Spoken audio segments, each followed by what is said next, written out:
The Menace Roundup for this month includes a pretty lengthy community Q&A section, a look into some of these special weapons we'll get to use, as well as off-map abilities like those awesome airstrikes. If you're new here, this series is something that I'm doing every month right up to the launch of Menace, covering all of the latest news, previews, and information from the developers. To keep up to date on this, as well as other tactics games, feel free to subscribe to the channel. This dev diary just touches on some of the active development and things the studio is working on right now. The UI and HUD is a big focus as they're currently working on implementing the second version of it, specifically mentioning that this is the main holdup for sharing more gameplay footage. The UI just isn't dialed in yet. Another interesting mention here is that they say this is one of the final puzzle pieces for preparing a small combat demo, something I think we would all love to get our hands on. A large part of the UI rework includes all the unit icons being redone. These new ones are inspired by NATO military symbology and are intended to help the player roughly be able to understand a unit's role just from seeing its icon. More squad leaders are being implemented all the time, while also finishing up the animations and illustrations for previous squad leaders. These screenshots are of a handful of the squad leaders we've seen so far, including a couple of new ones, and I'm curious to see what you guys think of the art and design so far. Let me know in the comments. We also get a look at some concept art and plans for how they intend to vary the biomes on planets. This is art for a planet called Backbone, and just shows some different landscapes like highlands and marshlands as sub-biomes looking to be implemented. Of course, level design is ongoing, with new operation types being added in, and a note that all factions will have different types of operations available. Lastly, and one of the bigger, more exciting changes in progress, is the 3D work on the dynamic vehicle weapon system. As mentioned in an earlier devlog, vehicles are now being designed so that players have the ability to equip them freely with all available weapons, creating a bunch of different combinations and possibilities, with everything from plasma cannons and twin miniguns to rocket launchers.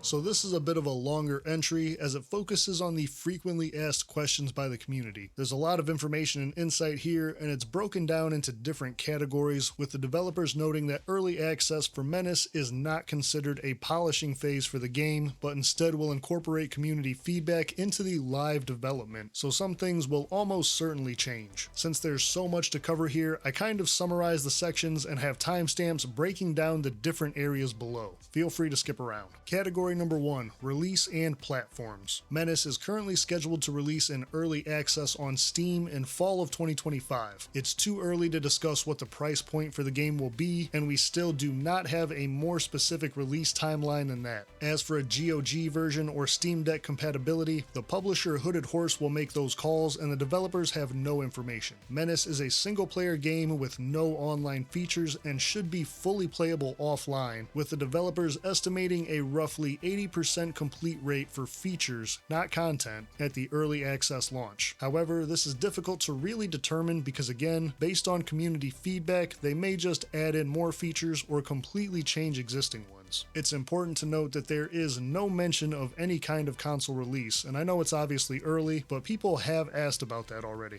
Category number 2, campaign structure and replayability. Unlike Battle Brothers' indefinite sandbox and open-ended style, Menace has a set plot and endpoint, as if you don't neutralize the larger threat, aka the Menace, then you will lose the game. There also won't be late-game crises like there are in Battle Brothers, and you won't be able to just weather the storm per se. If you don't take any action, the Menace will spread, grow stronger, and you will lose. So this will, in effect, be like a doomsday timer, it sounds like. A single campaign playthrough is meant to last for over 30 hours. There is currently no endless style mode planned, and the hope is that players will have the freedom and ability to play at their own pace, whether fast or slow, and still comfortably experience the game. Category number 3, story and narrative design.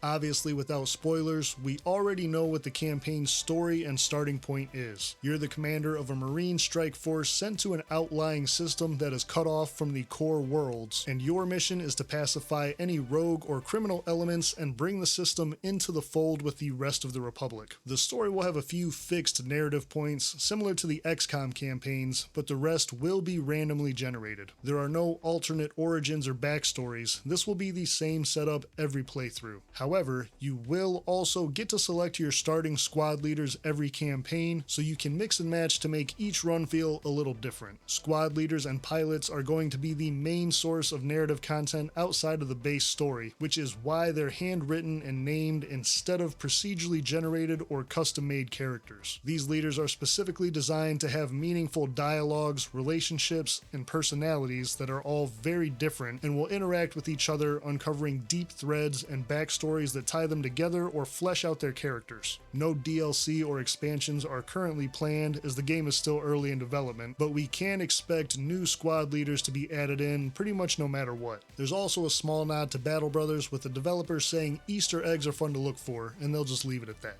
Category number 4, Sandbox, modding, and community tools. Currently, there are no plans for any kind of Sandbox style mode to be implemented, but as players, we will have a decent amount of control over the speed of progression through the main part of the campaign. As for modding, Steam Workshop support is confirmed to be a planned addition, which is fantastic. Category number 5, tactical mechanics and combat systems. First of all, why add legs? So there's more things to blow off, of course. Characters will also have permadeath, and if they die, they'll be gone for good. Compare this to Jagged Alliance 2 with written characters that could be killed. Your other squad leaders and characters will react to each death accordingly, and losing one is meant to leave a significant footprint on your game. But if you are worried about this, the developers state that a squad leader falling in battle does not necessarily equal death, and there will be multiple ways for players to kind of mitigate the chances of them permanently dying. Some people have also asked about the current operations setup, where if you fail a mission during an operation, then the entire operation has also failed. There's no plans to change this. It is intended, but you can always save scum between missions if you really want to. Another heavily requested feature, the ability to place markers or draw on mission preparation maps to help with planning, is not currently planned either.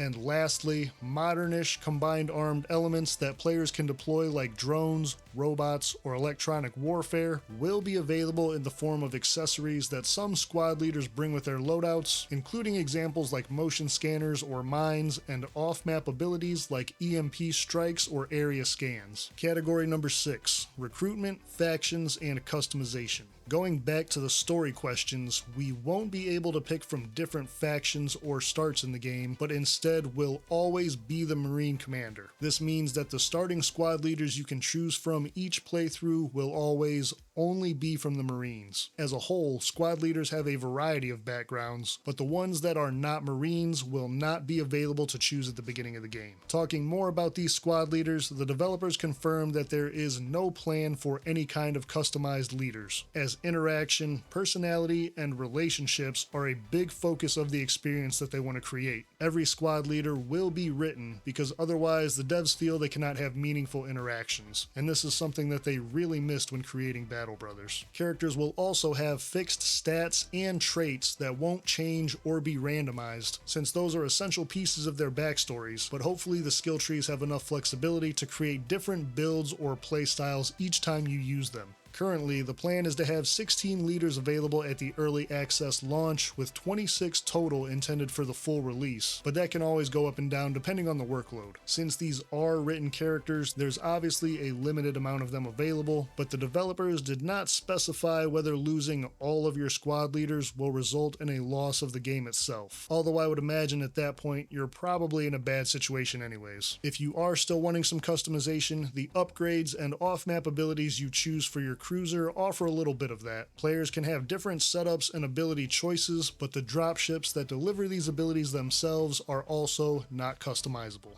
Category number 7, equipment, gear, and visual progression. The developers do have plans for special named weapons, but they are not currently in the game. This also goes for legendary locations or equipment, and even visual customization. None of these things are necessarily ruled out, but time and resources are limited, and Overhype is currently focusing on the core mechanics. Color choices for vehicles is mentioned as a possibility, but even that is far from a sure thing. Renaming squad leaders is also impossible, as they are written characters with voice actors that mention their names in some interactions. interactions. Cosmetic customization may come later, but likely would only be different colors for armor. However, there are no fixed loadouts, so in theory, any and all leaders are fully customizable equipment-wise and up to the player. Units will also not display visual changes or upgrades as they gain experience, but instead, all of that will be dictated by their armor or equipment, with some ideas for prosthetics or battle wounds possibly being visually available, but also this is not a sure thing or even implemented into the game yet.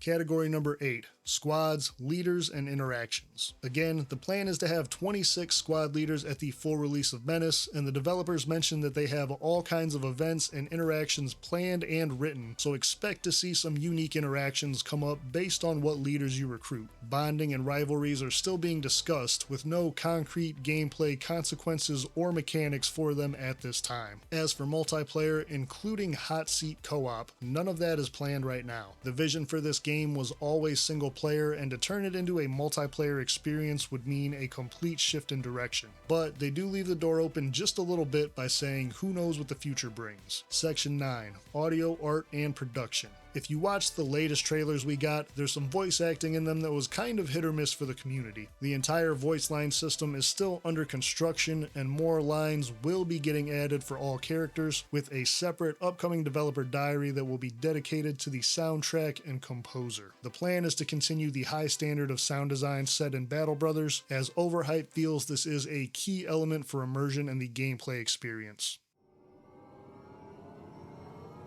This entry covers powerful abilities from units that are not on the tactical battlefield. For example, airstrikes or an artillery barrage. These abilities have limited uses and a delay or certain number of turns before they hit the position that is targeted. It's very important to note that enemy forces will not be aware of incoming off-map abilities, so unlike some games, they won't actively attempt to avoid them. Your strike cruiser can be upgraded with some of these attacks, but they can also be acquired by controlling strategic assets, which are special rewards tied to certain missions. Once an off-map ability is acquired, it can be used in every mission, so you won't have to worry about it not being available, and they will not require any additional resources to be used either. These things are going to be game changers. The first example is a strafing run, where a marine dropship with a minigun will strike 5 tiles in a row, as selected by the player. This is most effective for large clusters of infantry or light vehicles. Next is an unguided missile strike fired from the cruiser with huge impact and damage,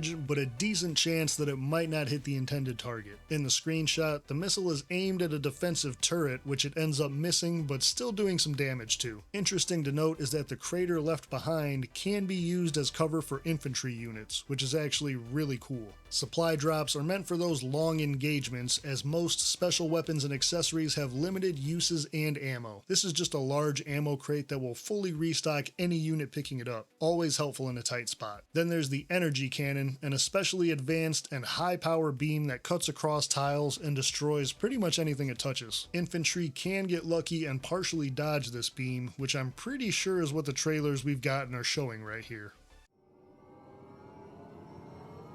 Piggybacking on the off-map abilities, this entry goes right into the special weapons we can expect to see in MENACE. Each squad will be able to equip one special weapon, and they generally are more powerful but also more restrictive and cumbersome than normal weapons. The examples shown here are just a random selection. Most will be available in different tiers or variants throughout the game, so think of these more like archetypes. It is always an option for a squad to go with no special weapons, freeing up points for other items or accessories. This can be especially worthwhile for squads that heavily rely on their main weapons, like specialized close quarters units using SMGs or shotguns. The light machine gun is mainly used for suppression, but is also devastating to units caught out with no cover. The light version trades off some suppression for mobility, allowing it to be a little more flexible and provide support in situations where movement is necessary. The medium machine gun delivers more suppression and over longer ranges, but can only be used when the squad is sitting still. Effectively using this will take some planning ahead, as positioning is difficult to change once the weapon is actively deployed. Next, we have the handheld grenade launcher, with limited range but light enough to be fired while on the move. The main advantage of this weapon is that the grenades ignore cover and don't require a direct line of sight to hit units with the impact.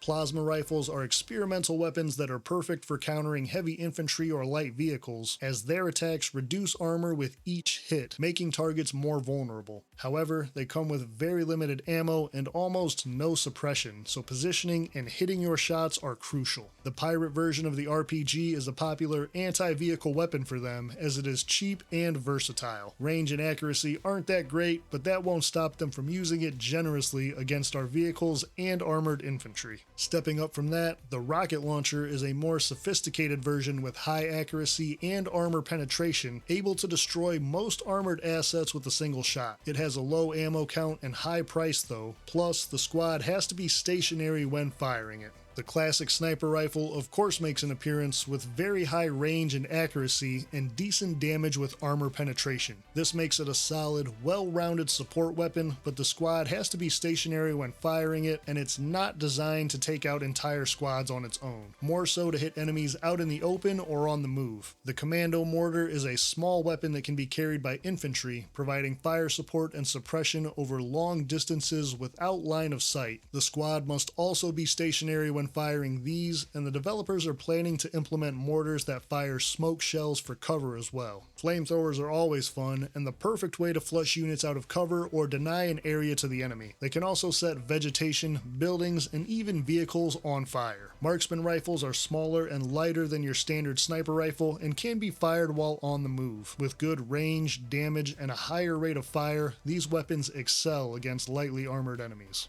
The pirate chain gun is another favorite of the rogue faction, with a light infantry version that can be fired while moving and a heavy version that tends to be mounted on vehicles. The chain gun has a high rate of fire, but low accuracy and armor penetration. These things are like the definition of spray and pray, with each burst fired during a turn increasing the chance that the gun might jam. That's it for this month's Menace roundup of the developer diaries and news. If you missed the other preview and news videos, I got you. Just click through to the video that's on screen now.